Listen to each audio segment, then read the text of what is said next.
The sterile smell of Phoenix Memorial Hospital had become oddly comforting over the years. I'd built half the medical facilities in this desert city, but sitting in Dr. Morrison's office that Tuesday morning, I felt like a stranger in my own creation. The mahogany desk between us, imported from Brazil. I'd selected it myself for the executive wing, seemed to stretch for miles as he adjusted his glasses and opened my file. "Robert, we need to discuss your scan results." His voice carried that careful tone doctors reserve for news that changes everything. I'd heard it before, 30 years ago, when Margaret's cancer was diagnosed. Now it was my turn. 6 months, I said, surprising him. "That's what you're about to tell me, isn't it?" "The shadow on my liver has spread." He nodded slowly. "Your experience with your late wife's illness. Yes, the metastasis is aggressive. With treatment, we might extend that timeline, but not by much." I leaned back in the leather chair, feeling its familiar embrace. Strange how wealth gives you the finest furniture to receive the worst news. "I appreciate your honesty, David. Always have." Through the floor-to-ceiling windows, Phoenix sprawled beneath the October sun, a testament to human ambition in defiance of nature. I'd helped build this skyline, every tower a monument to the Henderson legacy. $45 million worth of concrete, steel, and carefully negotiated deals.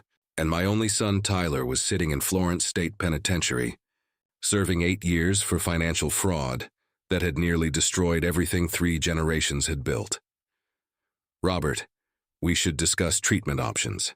There are clinical trials. I have more pressing matters than prolonging the inevitable." I stood, my 72-year-old frame protesting slightly. "I need you to document everything, David. Every test, every prognosis. Make it ironclad and indisputable." His confusion was evident. "For insurance purposes?" "For legal purposes." I paused at the door. "My son gets out on parole soon. His lawyers are remarkably efficient when properly motivated."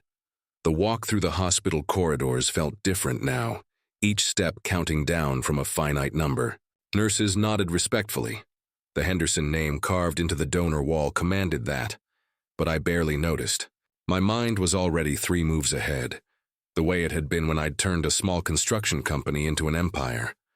Maria would be at the house now, preparing lunch with the same quiet dedication she'd shown for 15 years. She didn't know yet that she'd saved more than my life 3 years ago during my heart attack. She'd saved my soul from the ultimate betrayal, leaving everything I'd built in the hands of someone who'd watch me pass away alone rather than interrupt a criminal enterprise. The Bentley waited in the VIP section, Marcus standing beside it with professional discretion. "Home, Mr. Henderson?" "Yes, but call Brennan at the law firm. Tell him we need to accelerate the Delaware Trust timeline." As we drove through Paradise Valley, past estates I'd developed, I thought about Tyler's latest letter. It had arrived yesterday, full of manufactured remorse and careful manipulation. He thought I was getting soft, that age and loneliness would make me vulnerable to his calculated emotional appeals. He didn't know about the filing cabinet in my home office, where 3 years of evidence waited like a loaded weapon. The boy, could I still call him that at 38? Had made 3 critical mistakes. First, he'd underestimated Maria, seeing her as merely the help, rather than the woman who'd held this family together after Margaret passed. Second, he'd assumed his imprisonment had cut me off from information, not realizing how much prison communication reveals when properly documented. And third, most damning of all, he'd believed wealth was about money rather than trust. My phone buzzed. Brennan's text was brief. Tyler's legal team filed motion for early release. Hearing scheduled for next month. I smiled grimly. 6 months to live, 4 weeks until Tyler might walk free. It would be close, but I'd spent my entire life turning impossible deadlines into successful projects. This would be my last construction job, building an impenetrable wall between Tyler and the fortune he'd already tried to take through forged documents while I lay dying in a hospital bed. "Marcus," I called through the intercom. "After you drop me off, I need you to pick up some documents from the safe deposit box at Wells Fargo, the one Tyler doesn't know about." "Yes, sir." "The downtown branch?" "That's the one." As we pulled into the circular driveway of my Paradise Valley estate, I saw Maria's car parked in its usual spot. She always arrived early, stayed late, never complained. Tyler had once asked why I didn't just hire regular American help instead of that Mexican woman. He'd never understood that Maria Santos was more American than he'd ever be. She understood that loyalty, hard work, and compassion were the true foundations of wealth. Time to begin. 6 months to ensure justice prevailed over entitlement, that gratitude triumphed over greed. The diagnosis was a deadline, but I'd built an empire on beating deadlines. The only question was whether Tyler would realize he was racing against a clock he couldn't see. The first letter had arrived 6 months after Tyler's sentencing. I remember holding it in my study, recognizing his handwriting, still elegant despite the prison-issued pen. Maria had brought it in with the morning mail, her expression carefully neutral, though I caught the concern in her eyes. "Dear Dad," it began, "I know you're disappointed in me. I've had time to reflect on my choices, on the damage I've caused to our family name. Prison has a way of clarifying what truly matters. I miss our Sunday golf games at the Phoenix Country Club. I miss hearing about your new developments. Most of all, I miss having a father who could look at me with pride." Beautiful words. I'd almost believed them until I reached the postscript. "The commissary here is limited. If you could arrange a small deposit, just enough for basics." That was Tyler. Emotional manipulation with a financial request. Like a signature on his work. I pulled open the bottom drawer of my desk, retrieving the leather-bound folder where I'd archived every piece of correspondence. 43 letters over 3 years, each one a masterclass in escalating manipulation. The early ones maintained the facade of remorse. By letter 15, subtle threats had emerged. "I've been talking to other inmates about legal strategies," he'd written last year. "Amazing what people know about elder law, power of attorney, competency hearings. Of course, I tell them my father is sharp as ever. But sometimes I worry about you, alone in that big house with only the staff around. People take advantage of the elderly in Arizona. It happens more than you'd think." The implied threat was clear. "Play along, or I'll have you declared incompetent." Maria knocked softly. "Mr. Henderson, your lunch is ready." "The grilled salmon with the herbs Dr. Morrison recommended." "Thank you, Maria. Could you stay for a moment?" She entered with the tray, setting it carefully on the side table. That's when I noticed the envelope in her apron pocket, edges visible but trying to stay hidden. "Another letter came today?" I asked gently, her face flushed. I didn't want to upset you. "Not after your hospital visit this morning. May I see it?" She handed it over reluctantly. This one was different, addressed to her, not me. My hands tensed as I read Tyler's scrawled message. "You think you've won something, keeping my father's ear? When I get out, things will change. The Henderson house won't need certain services anymore. Consider this friendly advice. Start looking for other employment. How many of these has he sent you?" My voice came out harder than intended. "This is the third." She wouldn't meet my eyes. "I didn't want to worry you." "Maria, sit down, please."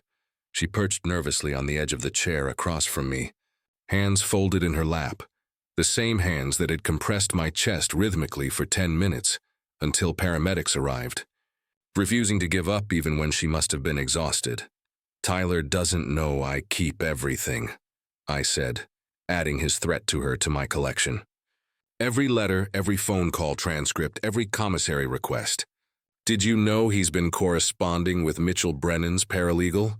$20 per letter for information about my legal affairs." Her eyes widened. "But Mr. Brennan is your attorney." I switched firm 6 months ago without telling Tyler. Now Mitchell feeds him carefully crafted misinformation while documenting the bribery attempts. I smiled at her shocked expression. "I may be old, Maria, but I'm not naive." The latest letter to me sat unopened on my desk.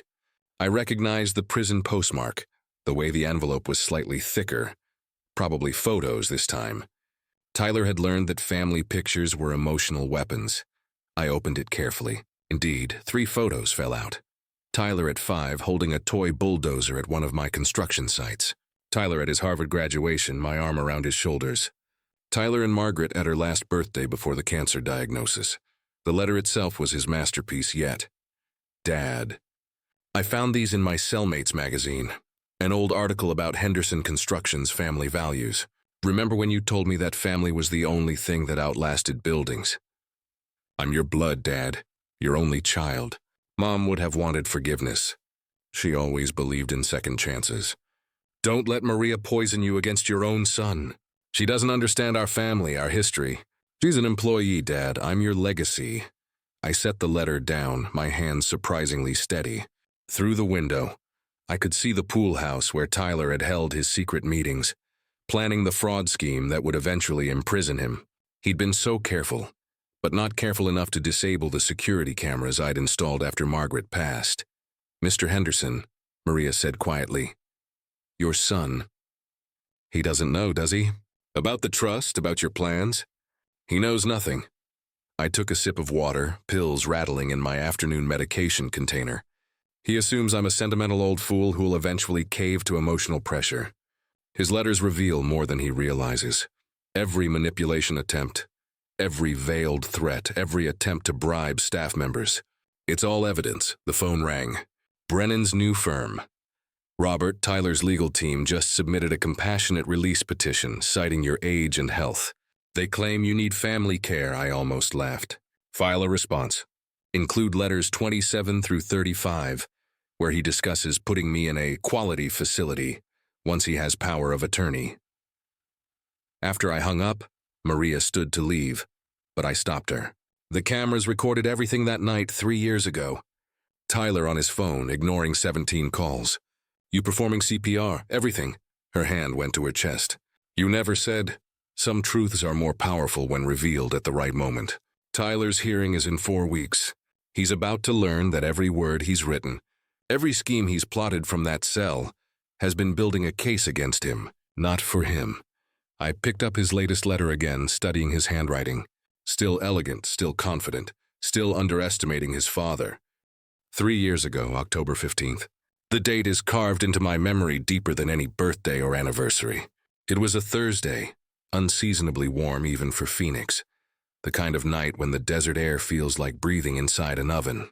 I'd been reviewing contracts in my study, the grandfather clock, Margaret's last anniversary gift, ticking toward 11 p.m. The pain started as pressure, like someone placing a concrete block on my chest. I'd ignored the warning signs all week. Shortness of breath climbing the stairs, unusual fatigue during morning meetings, that persistent ache in my left arm I'd attributed to golf. Classic denial of a man who'd built his life on pushing through discomfort. When the pressure exploded into crushing agony, I knew immediately. The symptoms were textbook. I'd watched my brother go through the same thing a decade earlier in Tucson. My phone sat on the desk inches from my reaching fingers. But those inches might as well have been miles as I slipped from the chair, my knees hitting the Persian rug with a muffled thud. Somehow I managed to grab the phone as I fell. Tyler's number was on speed dial, number 1, above even my attorney. My son, my blood, the person who should drop everything when his father needed him. First call, straight to voicemail. His outgoing message played professional and polished. You've reached Tyler Henderson of Henderson Acquisitions. Leave a detailed message. Second call. 4 rings, then voicemail again. My chest felt like it was being compressed in a vice. Each heartbeat a stuttering hammer blow. I tried to speak, managed only a gasped, Tyler, help. Third call, this time I heard background noise before it cut off. He'd declined the call. By the 7th call, I was lying on my side, vision tunneling, the phone slipping in my sweat-slicked palm. Each redial was muscle memory. My thumb finding the button through growing darkness. 17 times I called my son. 17 times he chose not to answer. I remember thinking about Margaret, how she died in a hospital bed surrounded by family. I was going to pass away alone on my study floor, 6 feet from a picture of Tyler's college graduation, reaching for a son who wouldn't reach back. The front door's electronic lock chimed at 11:47 p.m. Maria's voice called out, Mr. Henderson? I'm sorry to come so late. I forgot my mother's medication in the kitchen. Her scream when she found me was the most beautiful sound I'd ever heard. No, no, no, Mr. Henderson. She dropped beside me, her fingers finding my neck, checking for a pulse I could barely feel myself. Without hesitation, she positioned her hands on my chest, began compressions with a rhythm that suggested training I hadn't known she possessed. 1, 2, 3, 4, she counted in English, though I could hear Spanish prayers between the numbers. Her compressions were violent in their determination, cracking 2 of my ribs, I'd learn later, but keeping my heart functional enough to matter. She alternated between CPR and fumbling with her own phone, calling 911, giving our address with perfect clarity despite her panic. Heart attack. Yes, he's conscious, but barely. I'm performing CPR. Please hurry. 10 minutes. That's how long she performed chest compressions before the paramedics arrived. 10 minutes of exhausting physical effort from a woman in her 50s who'd already worked a full day. Her arms must have burned, her back screamed, but she never stopped. Not once. The EMTs burst in with their equipment, taking over with professional efficiency. As they loaded me onto the gurney, I heard one tell Maria, "You saved his life." 5 more minutes without circulation. Through the oxygen mask, I tried to speak, to thank her, but she just gripped my hand. "You fight, Mr. Henderson. You fight to come back." The ambulance ride blurred into surgery prep, but one moment remained crystal clear. Tyler arriving at Phoenix Memorial at 2 a.m., not in concerned disarray but perfectly composed, carrying a briefcase.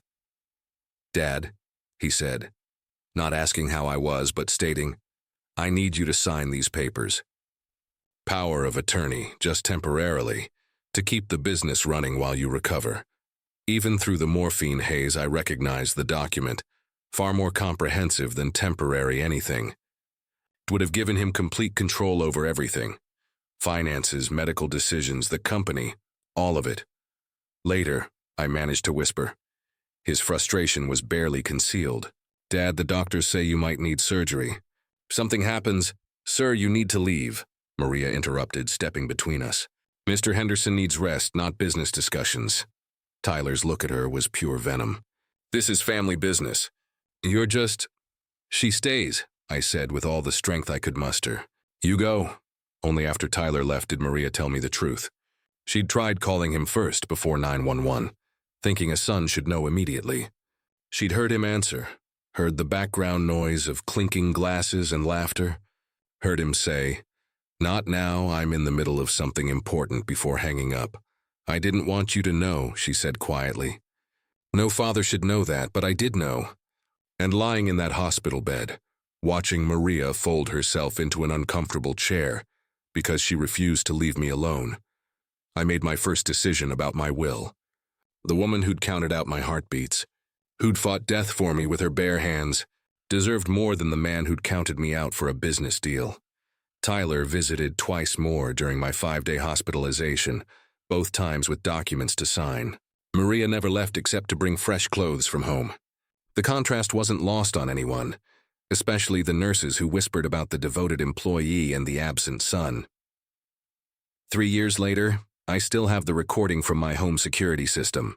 It shows everything: my collapse, every phone call, Maria's heroic intervention, even Tyler arriving home at 3 a.m. that night to search my study for financial documents while I fought for life in an operating room. He'd been at the Phoenician resort, I learned later, closing a deal with investors who'd eventually testify at his fraud trial. The deal that would destroy his life was more important than saving mine. Some betrayals can be forgiven. Others reveal who someone really is. The law offices of Hartley & Associates occupied the 42nd floor of the Brandywine Tower in downtown Wilmington, Delaware, a deliberate choice, far from Tyler's network of connections in Phoenix. I'd flown out 6 times in the past year, each trip disguised as medical consultations at Johns Hopkins. Tyler, monitoring my credit card statements through his prison contacts, saw only what I wanted him to see. "The irrevocable trust structure is bulletproof, Robert," said James Hartley, a silver-haired attorney who'd helped 3 generations of America's wealthiest families protect their legacies from unworthy heirs. "Once executed, no court in the country can reverse it, especially with the documentation you've provided." The conference room table was covered with evidence: Tyler's forged power of attorney documents from my heart attack, bank records showing his unauthorized access attempts, correspondence proving ongoing manipulation. But the centerpiece was a medical evaluation from 3 independent psychiatrists confirming my complete mental competency. Dated, notarized, and unassailable. Your son has made several attempts to access your accounts in the past 18 months, James continued, sliding a report across the mahogany table. Wells Fargo flagged 6 instances. Bank of America caught 4. He's been using an outside associate, Marcus Wheeler, recently released from Florence himself. I recognized the name. Wheeler had shared a cell block with Tyler, released 8 months ago. They think I don't monitor my own accounts? Apparently. They've also been probing for weakness in your existing will. Tyler hired a private investigator named Dennis Coleman. Former Phoenix PD lost his badge for evidence tampering. From my briefcase, I pulled out Coleman's reports. Yes, I'd intercepted them. He's been following Maria, photographing her family, her church, looking for leverage. The anger in my voice surprised even me. They're trying to build a case that she's manipulating me, which is why this trust structure is brilliant. James smiled. Maria never asked for anything, never knew about the inheritance until we partially informed her last month. Her genuine surprise is documented on video, witnessed by 3 attorneys. No manipulation case could stand against that evidence. I remembered that moment, Maria's complete shock when I'd told her she'd be receiving a bonus for her years of service. I hadn't revealed the full amount, just enough to ensure she understood legal documents would be coming. She'd actually tried to refuse, saying she was just doing her job. The anti-contestation clause is particularly strong, James continued. If Tyler challenges the trust in any way, he forfeits even the token amount you're leaving him, the $5,000. $5,000 from $45 million. Enough to show he wasn't forgotten, not enough to matter. The symbolic amount would hurt more than complete disinheritance. Mr. Henderson, spoke Patricia Wong, the associate who'd been quietly documenting everything. We've also discovered something concerning. Tyler has been in contact with Judge Raymond Fletcher's clerk, the same judge likely to oversee any competency hearings in Phoenix. My stomach tightened. Bribery? We can't prove it yet, but the pattern is suspicious, which is why we've added another layer of protection. The trust is governed by Delaware law exclusively. Arizona courts have no jurisdiction. Through the floor-to-ceiling windows, Wilmington's modest skyline was a far cry from Phoenix's sprawl. But Delaware was America's corporate haven for a reason. Ironclad legal protections and courts that upheld contracts above all else. There's something else, I said, pulling out my final card. Maria doesn't know this, but she's the daughter of Miguel Santos, my original business partner. Miguel passed away when Maria was 2, before Henderson Construction was incorporated. His widow remarried, changed their names, moved to Phoenix. Maria grew up never knowing her father helped establish the company. James leaned forward, intrigued. You have documentation. Everything. Partnership agreements, photographs, even Miguel's death certificate listing infant daughter Maria. He owned 30% before a drunk driver took his life. I bought out his widow for $10,000, all I could afford then. That 30% would be worth $13 million today. Moral claim reinforcing legal standing, Patricia murmured, typing rapidly. That's powerful. Tyler knows, I added. He discovered it 5 years ago during due diligence for a merger. He's held it over Maria ever since, making snide comments about her, getting above her station and forgetting her place. He knew her father was my partner and treated her like a servant anyway. James stood, walking to the window. With your permission, we'll execute the trust transfer next week. The assets will move in stages to avoid attention. Real estate first, liquid assets last. By the time Tyler realizes what's happened, it'll be irreversible. His parole hearing is in 3 weeks.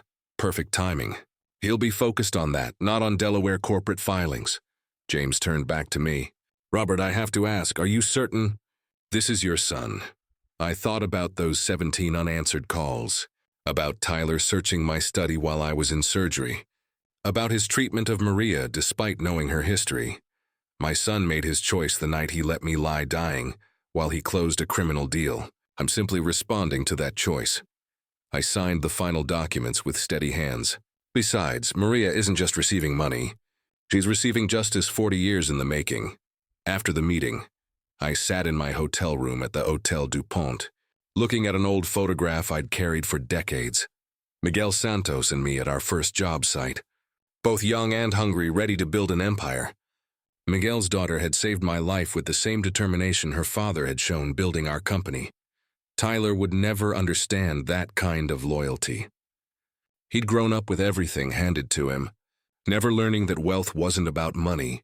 It was about honoring debts, especially those of the heart.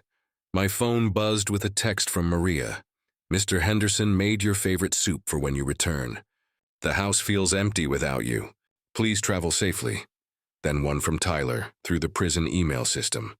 Dad, commissary is low again. $500 should cover it. Also, Coleman says the old lady is hiding something. We'll find out what. I deleted Tyler's message and saved Maria's 3 weeks until his hearing. 3 weeks until he learned that his father might be dying, but was far from dead. 3 weeks until he discovered that every scheme he'd plotted from his cell had only tightened the trap he'd built for himself. The Delaware Trust was just paper and signatures. But justice, that would be carved in stone.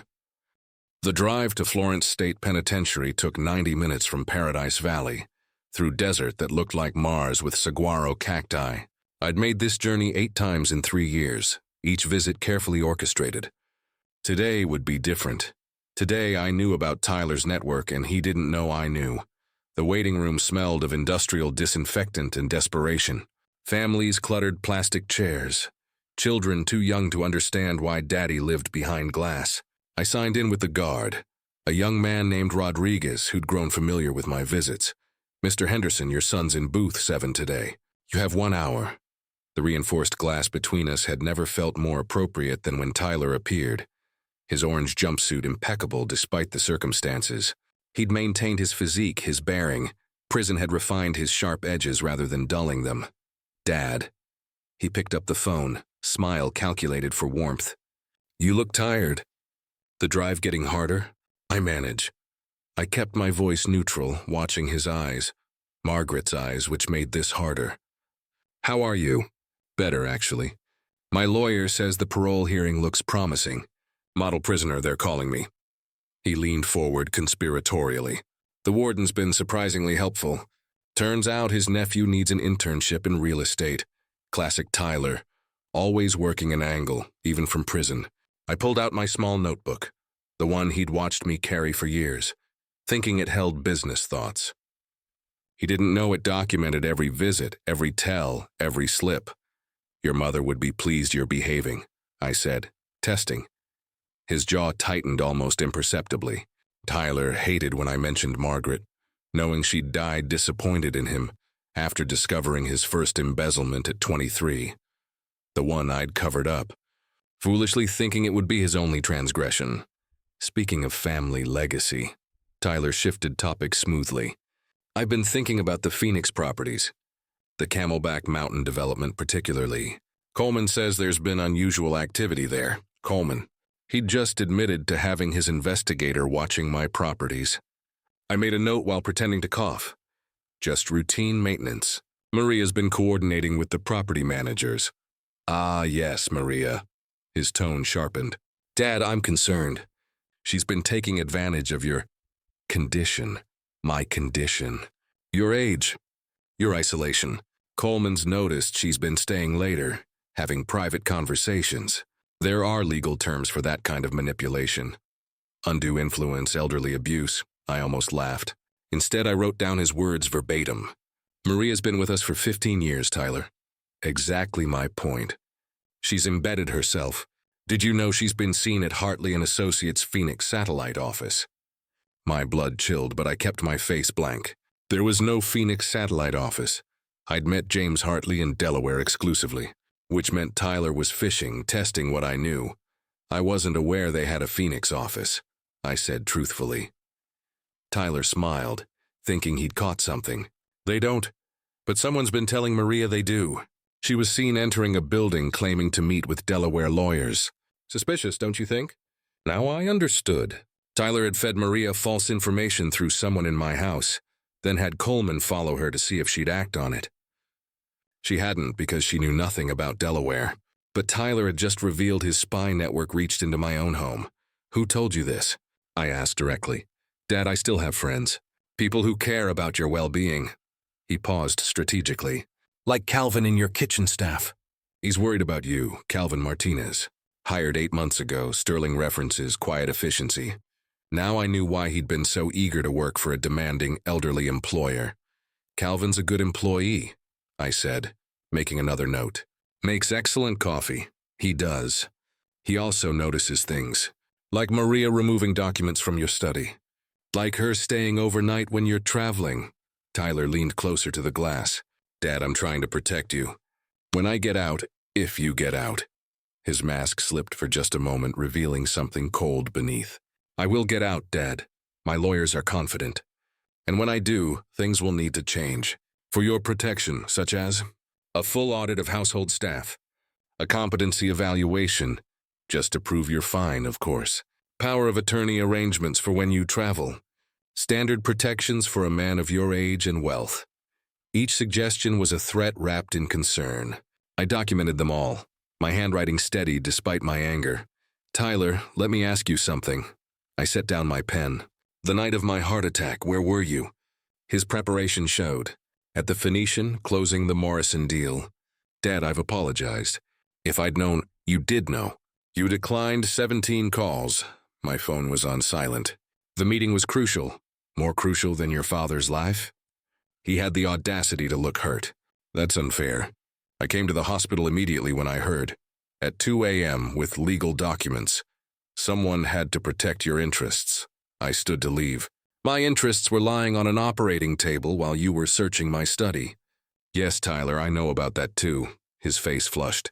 Coleman is an amateur compared to what I can arrange when I'm free. You're not as protected as you think. Neither are you. I hung up the phone and walked away, hearing him slam his receiver repeatedly against the booth. In the parking lot, I called James Hartley on my encrypted phone. Calvin Martinez is the inside source. Have Patricia run a full background check. Already on it, James replied. We've been monitoring all new hires since you started visiting. Martinez has 3 payments from Coleman in his bank records. Perfect. Keep him in place, but feed him what we want Tyler to know. Robert, are you safe? I looked back at the prison. Its walls meant to contain criminals. But sometimes the most dangerous criminals were the ones who wore suits instead of orange jumpsuits. I'm safer than Tyler realizes. He just revealed his entire network thinking he was threatening me. Every word is being transcribed for the parole board. As I drove home through the desert, I thought about power, how Tyler confused it with control, wealth with worth. He'd spent 3 years in a cage but hadn't learned the most important lesson. Sometimes the prisoner is the one who builds his own cell, bar by bar, with every choice he makes. The emergency meeting at my estate wasn't planned, but necessary. What started as Maria confiding in the head gardener had snowballed into something I hadn't expected. My entire household staff requesting an audience. They gathered in the formal living room that Sunday evening, faces serious, led by Harold. My driver of 12 years, Mr. Henderson, Harold began, his British accent lending gravity to the moment. We need to discuss Mr. Tyler and Calvin Martinez. I set down my brandy, studying the assembled group. Harold, Maria, Susan the cook, James the pool maintenance supervisor, and surprisingly, young Lauren who managed the household schedules. 5 people who'd witnessed Tyler's evolution from entitled son to imprisoned criminal. You know about Calvin? I asked. We've known for weeks, Susan said, her southern drawl sharpening. That man's been asking questions that got nothing to do with coffee service. Particularly about Miss Maria. Maria looked uncomfortable. I didn't want to worry anyone, but last week he offered me $5,000 for copies of Mr. Henderson's medical records. $5,000. That was more than Coleman was paying him. Tyler had other funding sources. What did you tell him? That I'd think about it. Maria smiled slightly. Then I documented the conversation with my phone recorder, like Mr. Hartley suggested. I stared at her. James contacted you? No, sir. Harold cleared his throat. I contacted him. When Martinez arrived, something felt off. I've driven enough executives to know when someone's running reconnaissance. This was unexpected. My staff had been protecting me without my knowledge, just as I'd been protecting them. There's more. Lauren pulled out her tablet. Dr. Morrison's office called about your recent diagnosis. They wanted to confirm your follow-up appointments. Thing is, Mr. Henderson, I manage your calendar and you hadn't scheduled any follow-ups. My chest tightened. Tyler. Coleman, actually, James the pool man spoke up. He was here last Tuesday, pretending to check for insurance purposes. Asked me about your health, mobility, whether you ever seemed confused. Offered me $3,000 for weekly updates. What did you tell him?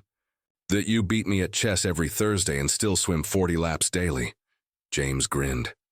Both true, by the way. The loyalty in this room was overwhelming.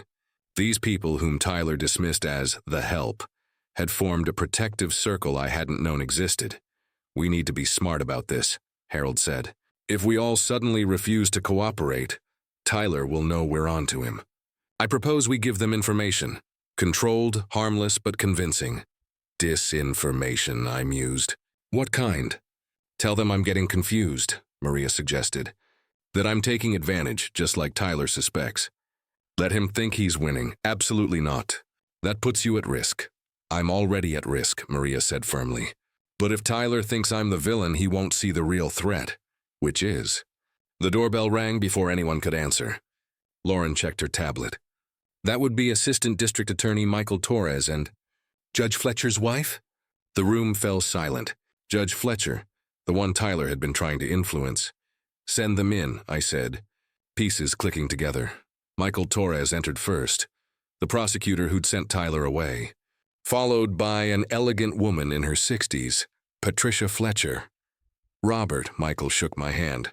Mrs. Fletcher has something you need to hear. Patricia Fletcher sat rigidly, her hands trembling slightly. Mr. Henderson, my husband doesn't know I'm here, but I couldn't stay silent anymore. Your son has been sending letters to my husband's chambers. Personal letters, not legal correspondence. Blackmail. Softer than that. Sympathy plays, mentions of shared golf games, reminders of donations your family made to Raymond's first campaign. She pulled out an envelope. This arrived yesterday. Raymond left it on his desk. It mentions private information about our daughter's rehab, information only someone with investigative resources could know. Tyler was trying to leverage a judge's family pain. A new low, even for him. Your husband wants to recuse himself but is afraid it'll look suspicious. He's furious about the attempted manipulation. Patricia stood. He wanted me to tell you he'll be filing a judicial complaint about the contact. It will be part of the parole hearing record. After she left, Michael Torres remained. Robert, I've been building a file on Tyler's prison activities. The warden's been helpful. Your son made enemies trying to run loan sharking operations inside. 3 inmates are willing to testify about his continued criminal behavior. Why help me? Michael smiled grimly. Tyler cost my office 2 years of investigation when he destroyed documents during his arrest. But more than that, Maria's cousin is my paralegal. She told me what Maria did for you during your heart attack. Good people deserve protection from predators, even when the predator is family. The room had filled with unlikely allies, each with their own reason to stand against Tyler's machinations. Harold produced a folder of his own surveillance notes. Susan revealed she'd been keeping recordings of Calvin's questions. Even young Lauren had documented strange network access attempts on the household systems. There's something else. Dr. Morrison's voice came from the doorway. Harold had apparently called him too. Tyler requested your medical records through a forged release. I reported it to the medical board and the FBI. Medical record fraud is a federal crime. Tyler had just added federal charges to his problems. His web of manipulation was becoming a noose. We have 2 weeks until the parole hearing, I said, looking at each face in my living room. Tyler thinks he has spies and leverage. He doesn't know he's surrounded by people he dismissed and diminished. People with nothing to gain except justice. Maria spoke up. Mr. Henderson, in my village in Sonora, we had a saying, La mejor venganza es el éxito. The best revenge is success. Tyler won't be successful, Harold added, because he's fighting alone. You, sir, have an army he never saw coming. As the meeting broke up, each person taking assignments for the coming battle, I realized something profound.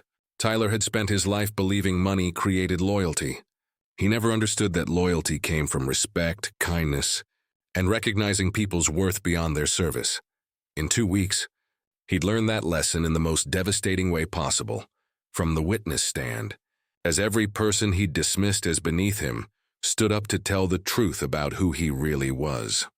The safe room behind my study's bookshelf had been Margaret's idea, installed after a series of Paradise Valley home invasions in the 90s. Tyler never knew it existed. He'd been away at Harvard when the construction happened, and Margaret insisted we keep it private. Now it housed something more valuable than gold or bonds. 3 years of methodical documentation that would destroy my son's carefully constructed facade. I entered the combination, Margaret's birthday, and stepped into the climate-controlled space. Filing cabinets lined one wall, each drawer labeled by date and category. The opposite wall held monitors connected to the house's security system, including archives going back 5 years. Everything Tyler thought he'd done in secret was preserved here. James Hartley sat at the small conference table I'd installed, Patricia Wong beside him with her laptop. They'd flown in from Delaware specifically for this, the compilation of evidence for the parole board. "This is remarkable, Robert," James said, examining a folder of bank records. "Tyler attempted to access your account 17 times during his incarceration?" 23 times, I corrected, pulling out another folder. "These are the attempts that weren't flagged by the banks. Small test amounts, usually under reporting thresholds. He was probing for weaknesses." Patricia's fingers flew across her keyboard. "The security footage from the night of your heart attack. You have multiple angles?" I pressed a button on the remote. The monitors came alive with synchronized feeds from that October night. 4 cameras showed my collapse in the study, the timestamp confirming 10:47 p.m. Another showed the driveway, empty except for Maria's arrival at 11:47. Most damning was the footage of Tyler arriving at 3:23 a.m., entering through the garage to avoid the main entrance cameras he knew about. "Watch this," I said, switching to the study camera. Tyler entered, went straight to my desk, and began photographing documents with his phone. He pulled out files, examined bank statements, even tried to access my computer. All while I was in surgery fighting for my life. "My God," Patricia whispered. "He thought you might not survive and was already taking inventory." "It gets worse." I pulled out a folder marked phone records. These are the call logs from that night. 17 calls from me to Tyler between 10:51 and 11:43. Here's Tyler's phone record. He answered the 7th call, stayed connected for 3 seconds, then declined.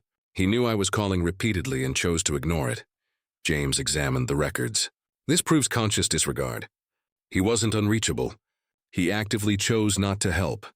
I opened another cabinet, revealing boxes of letters, printed emails, and transcripts.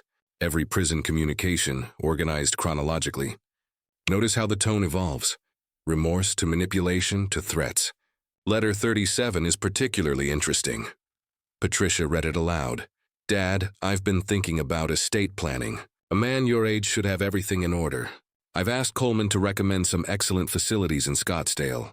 Very comfortable, excellent medical care. You'd be happier there than rattling around that big house. Maria could finally retire too. He was planning to institutionalize you," James said flatly. "Page 2, I pointed. Patricia continued, "Of course, someone would need power of attorney to manage your affairs during the transition.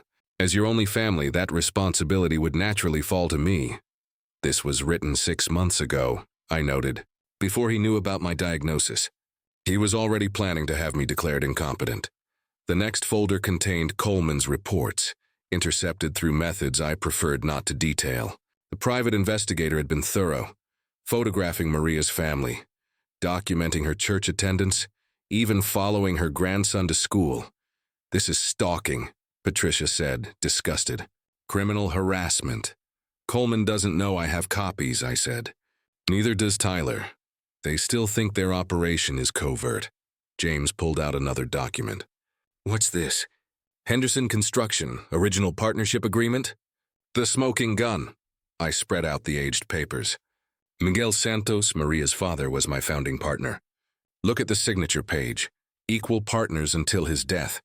I bought out his widow for $10,000 when the company was worth maybe $30,000. Today, that stake would be worth 15 million minimum. Maria has a legitimate claim to part of the fortune? Morally, absolutely. Legally, the buyout was valid. But here's what matters. I pulled out another document. Tyler's handwritten notes from 5 years ago, when he discovered this during due diligence. He knew Maria was essentially family legacy, and he still treated her like a servant. Worse, he used this knowledge to threaten her, saying he'd reveal her father died poor while I got rich. Patricia looked ill. He weaponized her family tragedy? See why she deserves everything? I opened the final cabinet, revealing video equipment. These are the depositions I've been collecting. Former employees Tyler cheated, business partners he betrayed, even his ex-wife Hannah. Hannah agreed to testify. Watch. I played a segment where Hannah, still beautiful despite the stress lines Tyler had etched on her face, spoke directly to the camera. Tyler told me his father would die alone and broke in a nursing home while we lived in the Paradise Valley house. He had floor plans drawn up for renovations before Robert even got sick.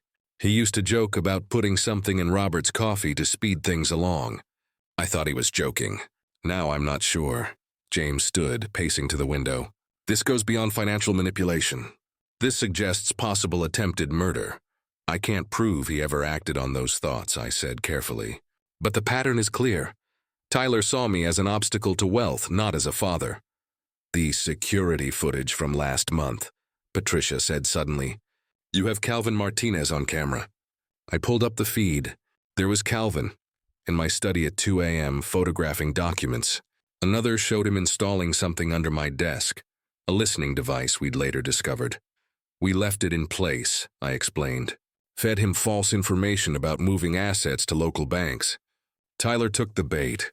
Coleman was photographed surveilling those banks yesterday. James gathered the documents carefully. Robert, this is enough to not just deny parole but potentially add years to his sentence. Are you prepared for that? I looked at the photo on my desk. Margaret, Tyler, and me at his high school graduation. We looked like the perfect family. But photographs lie as easily as sons do. Tyler made his choice every day for 3 years. Every letter, every scheme, every threat to Maria. He's not my son anymore. He's a predator who happens to share my DNA. The parole board meets in 6 days, Patricia said. We'll need everything organized and duplicated. Already done. I opened a closet revealing boxes of copied evidence. 3 complete sets. 1 for the parole board, 1 for the district attorney, 1 for the FBI regarding the medical records fraud.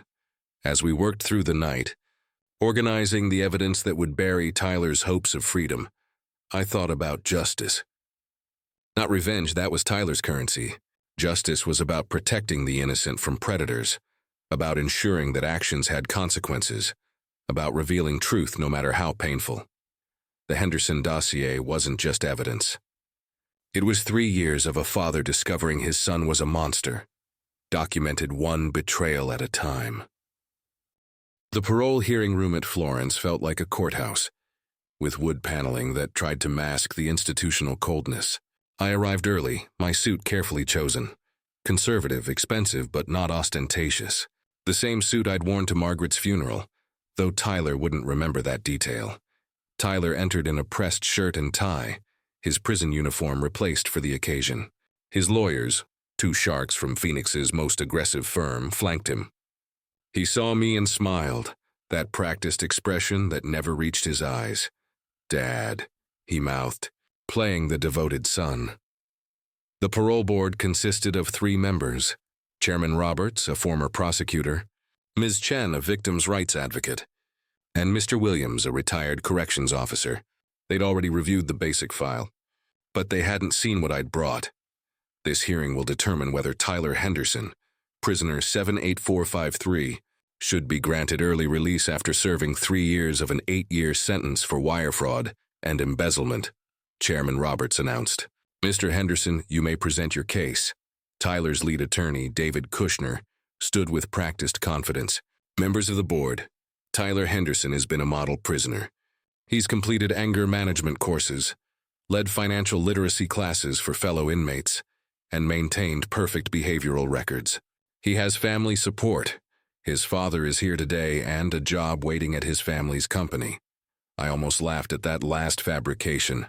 Tyler stood to speak, his voice humble and rehearsed. I take full responsibility for my actions. Prison has taught me valuable lessons about integrity and family values. I want to make amends, particularly to my father, and contribute positively to society. Mr. Henderson Sr., Chairman Roberts addressed me. As the victim of your son's crimes and his only family, your input carries significant weight. Do you support his early release? I stood slowly, feeling every eye in the room. No, I do not. Tyler's mask slipped for just a second, a flash of rage quickly suppressed. May I ask why? Ms. Chen inquired. Because his criminal behavior hasn't stopped. I pulled out my first folder. These are letters Tyler sent from prison, attempting to manipulate me into giving him power of attorney. Letter 12 includes veiled threats about having me declared incompetent. Kushner objected. Those are private family communications, which reveal ongoing criminal intent, I interrupted. Tyler has also been directing criminal activity from prison through associates. I presented Coleman's surveillance reports. He hired a private investigator to stalk my household staff, particularly Maria Santos, who saved my life during a medical emergency. Tyler started to speak. But his lawyer grabbed his arm. I continued, pulling out the bank records. 23 attempts to access my accounts during his incarceration, using outside accomplices. That's continued wire fraud. These are serious allegations, Mr. Williams said. Do you have proof? Security footage. James Hartley stood from the gallery, wheeling in a monitor. Mr. Henderson has authorized me to show you this. The video played. Tyler in my study at 3 a.m. the night of my heart attack, rifling through documents while I was in surgery. The board members leaned forward, Chen covering her mouth in shock. There's more, I said, my voice steady despite the emotion. Phone records showing Tyler declined 17 emergency calls from me during my heart attack. He knew I was dying and chose to ignore it. That's not criminal, Kushner began. No, but this is. Michael Torres stood up from the gallery. I'm here representing the state. We've discovered Tyler Henderson has been running a loan sharking operation inside the prison. 3 inmates are prepared to testify. Additionally, he committed medical records fraud, a federal crime by forging documents to obtain his father's private medical information. Tyler's face was now scarlet, his jaw clenched. You set me up, he hissed at me. You set yourself up, I replied calmly. Every scheme, every threat, every manipulation, you chose that path. Patricia Fletcher entered the room, her timing perfect. Chairman Roberts, I'm Judge Fletcher's assistant. He wanted the board to know that Tyler Henderson attempted to influence him through personal letters, mentioning private family matters. The judge has filed a judicial complaint. The board members exchanged glances. This was far beyond what they'd expected. Mr. Henderson, Chairman Roberts addressed Tyler, would you like to respond to these allegations? Tyler stood, his composure finally cracking. My father is elderly and confused. He's being manipulated by staff members who want his money. That woman Maria has poisoned him against me. This is elder abuse. Interesting claim, I said, pulling out my final document. This psychiatric evaluation from 3 independent doctors confirms my complete mental competency. Dated last week. Also, Maria Santos never asked for anything. She doesn't even know she's in my will. She's in your will. Tyler exploded. That Mexican, careful, Chairman Roberts warned. Her father was my business partner, I said quietly. She has more claim to the Henderson fortune than someone who tried to take it while I was dying. The room fell silent. Tyler's lawyers whispered frantically to him, but he shook them off. I'm your son, Tyler shouted. Your blood. You can't give everything to some illegal. She was born in Phoenix, I interrupted. 2nd-generation American. Unlike you, she understands what that means. Working hard, staying loyal, helping others. Ms. Chen spoke up. I've seen enough. Mr. Tyler Henderson has shown no genuine remorse, continues criminal behavior, and poses a clear threat to his father and others. Motion to deny parole, Mr. Williams added. Furthermore, I recommend extending the sentence based on crimes committed during incarceration. You'll regret this, Tyler snarled at me as guards moved to restrain him. When you're dying alone, I won't be alone, I said simply. I'll be surrounded by people who actually care whether I live or die. You taught me the difference." As they led Tyler away, still shouting threats that would only add to his sentence, I felt something I hadn't expected: grief. Not for the man being dragged back to his cell, but for the boy in that graduation photo, the one who might have chosen differently if I'd been a better father. Michael Torres approached me. "Robert, you did the right thing, did I? Or did I create him through neglect and then destroy him through justice?" "He destroyed himself," James Hartley said firmly. "You just refused to be another victim." As I left the building, passing through the prison's multiple checkpoints, I realized my remaining months would be peaceful. The Henderson fortune would go to someone who'd earned it through kindness rather than claimed it through blood. Tyler would spend additional years in prison, then emerge to find the empire he'd coveted had been given away entirely. Justice tastes bitter, even when it's necessary, but it tastes better than becoming prey to your own child. The study felt different now, lighter somehow, as if Tyler's imprisonment had exorcised demons from the walls. Maria sat across from me, hands folded in her lap, unaware that I was about to change her life with information that had been hidden for 50 years. "Maria," I began, pulling out a leather portfolio aged with time, "there's something about your father I need to tell you." Her face clouded with confusion. "My father?"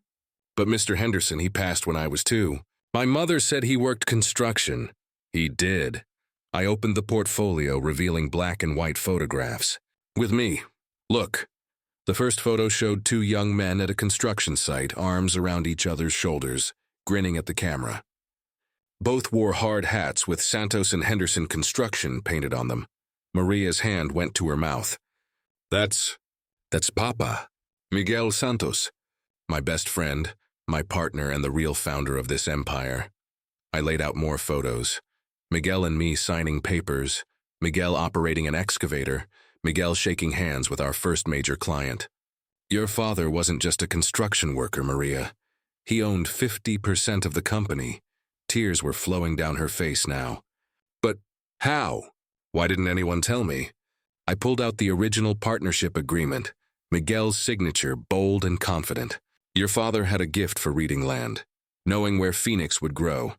Every major property we developed in those first 5 years was his vision. The Camelback Corridor project that made us rich? Miguel found that land, negotiated the price. Then how did we end up with nothing?" Her voice wasn't accusatory, just bewildered. This was the hardest part. "October 15th, 1974, your father was driving back from a site inspection in Tucson when a drunk driver crossed the median on I-10. He, died instantly." I showed her the newspaper clipping. Her father's photo under the headline, "Local Developer Killed in Highway Collision." My mother never said he was a developer, because she was devastated and frightened. Elena, your mother, was 23 with a 2-year-old daughter, barely speaking English. The company was worth maybe $30,000 then, most of it tied up in equipment and land options. I pulled out the buyout agreement. I offered her $10,000 cash for Miguel's share. It was all I could liquidate quickly, and she needed money immediately. Maria studied the document. Her mother's shaky signature at the bottom.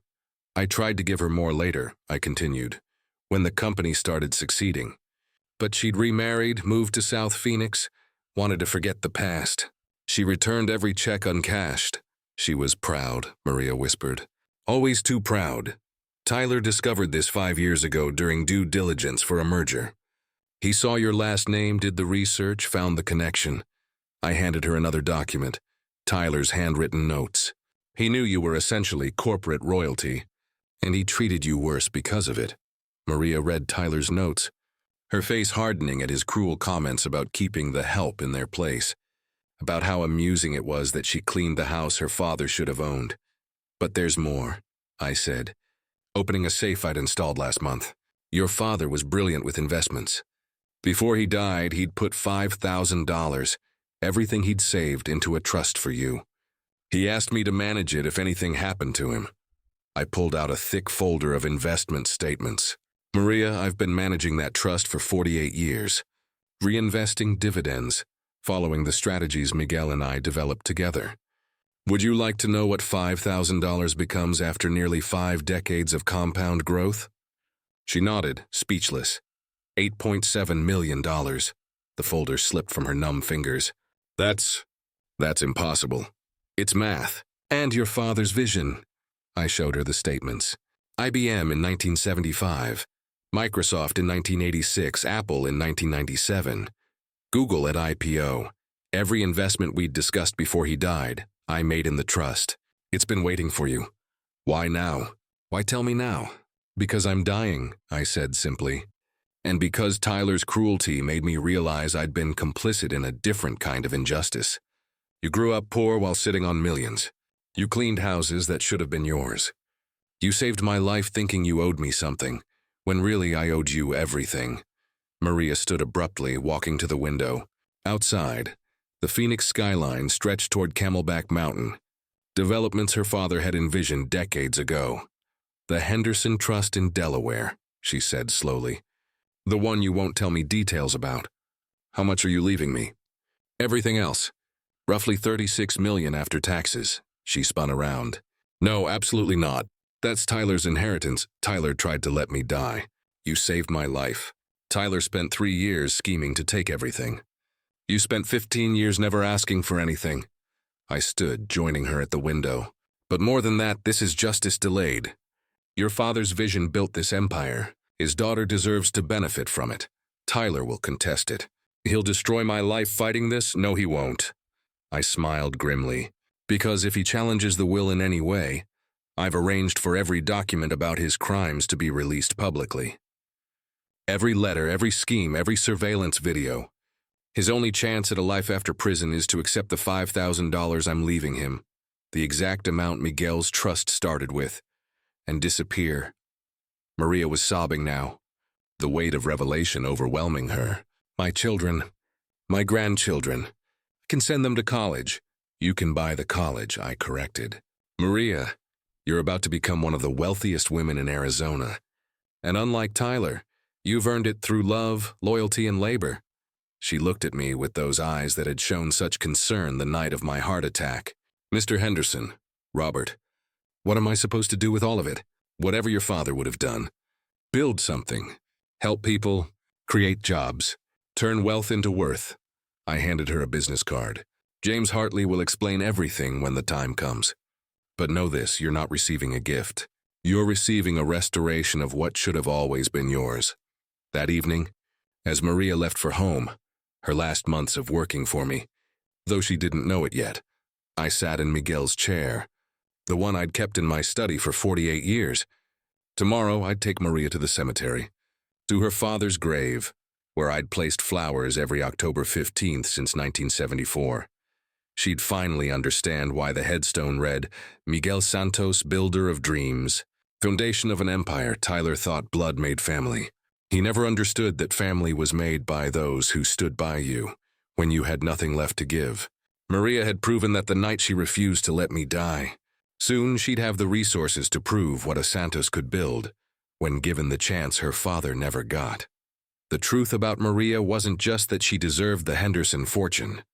It was that she'd always been a Henderson in every way that mattered, except by blood.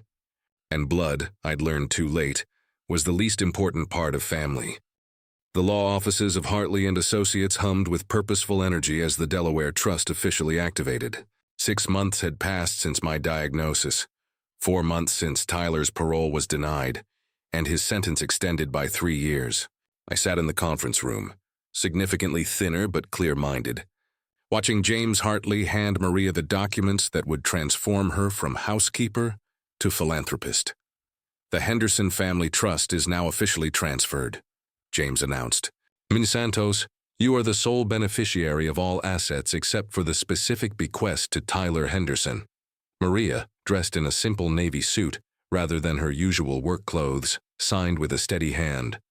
She'd grown into her impending wealth with grace these past months, taking financial literacy courses, meeting with investment advisors, preparing for a responsibility she'd never sought. The Tyler situation? I asked. Patricia Wong pulled up files on her laptop. He received notice yesterday. $5,000 will be deposited into his account upon release in 2031, the anti-contestation clause has been acknowledged by his new attorney. His previous team dropped him after the parole hearing disaster. Any response? A letter. Patricia slid it across the table. We've added it to the permanent record. Tyler's final letter was brief. You were never my father. A father would forgive. A father would understand.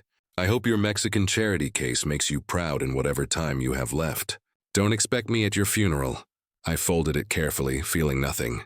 Tyler had made his choice repeatedly, consistently, thoroughly. This was simply the conclusion of a story he'd written himself. Mr. Henderson. Harold entered with a soft knock. Your guests have arrived. The conference room soon filled with familiar faces. The household staff who'd protected me. Michael Torres from the DA's office, Dr. Morrison, even Patricia Fletcher representing her husband. But the surprise was Hannah, Tyler's ex-wife, elegant and composed. Robert, she said, kissing my cheek. Thank you for the invitation. You deserve to see this ending, I replied. You warned me about Tyler years ago, and you didn't listen. Her smile was kind. Parents never do. Maria stood, nervous but determined. I've asked you all here because Mr. Henderson, Robert, wanted you to witness something. She pulled out a folder, hands trembling slightly. The Santos Henderson Foundation for Domestic Worker Rights. Funded with $10 million, it will provide legal assistance, healthcare subsidies, and educational scholarships for domestic workers across Arizona. Susan, my cook, gasped. Maria, that's just the beginning, Maria continued. Each of you will serve on the board if you're willing. You know the struggles, the dismissals, the treatment as invisible people. We're going to change that. I watched pride transform their faces. These people, whom Tyler had seen as beneath notice, would now control millions in charitable funds. There's more, James Hartley announced. Mr. Henderson has established separate trusts for each staff member. Harold, Susan, James, Lauren. You'll each receive enough to ensure comfortable retirements. But I have an even more important announcement, I said, standing with effort. Effective immediately, the Paradise Valley estate transfers to Maria Santos. The house where her father planned his developments, where she saved my life, will be hers. Maria's composure finally cracked. Robert, no. That house is worth less than what it represents. Your father and I sketched the blueprints at a card table in a rented apartment. He always said he'd build something magnificent here someday. I handed her the deed. Miguel kept his promise just through his daughter instead of himself. Michael Torres spoke up. Speaking of Tyler, you should know he's been transferred to maximum security after attempting to bribe a guard. His behavioral record is destroyed. He won't see parole for the full extended sentence. 7 more years. By then I'd be long gone. Margaret would be a distant memory. And the Henderson Empire would exist only as the Santos Henderson Foundation. Calvin Martinez? I asked. Arrested last week for attempted blackmail of another Paradise Valley family. He's looking at 5 to 10 years himself. Michael smiled grimly. Turns out your situation wasn't his first attempt. As the meeting concluded, and people began departing with their life-changing documents, Hannah approached me privately. You know what the saddest part is, Robert? Tyler could have had everything. If he'd just been kind, just been patient, just been a son, you would have given him the world. But he wanted to take it instead, I replied. And those who take what isn't earned always lose what they have. That evening, I sat in my study, Maria's study now for the last time. The room where I'd nearly died had become the room where justice was served. Tomorrow I'd move to a smaller cottage on the property, living my remaining weeks with the dignity Tyler tried to steal. Maria found me there, watching the sunset paint Camelback Mountain gold. I've been thinking about what to do with the house, she said softly. I want to turn it into a museum. The Santos Henderson History Center, showing how immigrants and Americans built Phoenix together. Miguel would have loved that. Will you help me plan it? Whatever time we have left? I nodded, feeling peace I hadn't known in years. We'll display Tyler's letters, too, in the section about how wealth can corrupt. Cautionary tale. That seems cruel. No, honest. Tyler's story needs telling, too. The son who had everything and chose to lose it all. As darkness settled over Paradise Valley, I thought about legacy. Tyler believed it was about money and blood. Margaret knew it was about love and memory. But Miguel and Maria taught me the truth. Legacy was about lifting others up, not holding them down. In the end, the Henderson fortune would educate thousands, protect vulnerable workers, and tell the story of Phoenix's growth through immigrant dreams and American ambitions. Tyler would emerge from prison to find his name footnoted in history as a cautionary tale, while Maria Santos would be remembered as the woman who transformed inheritance into justice. I had perhaps weeks left, maybe a month, but I'd lived long enough to see the empire Miguel and I built pass to the person who deserved it most. Not by blood, not by law, but by the only currency that truly mattered, loyalty earned through love. The last laugh wasn't mine or Tyler's. It belonged to Miguel Santos, whose daughter would complete the dream he'd started, whose name would outlive Henderson, whose trust in a young partner 50 years ago had finally, fully been repaid.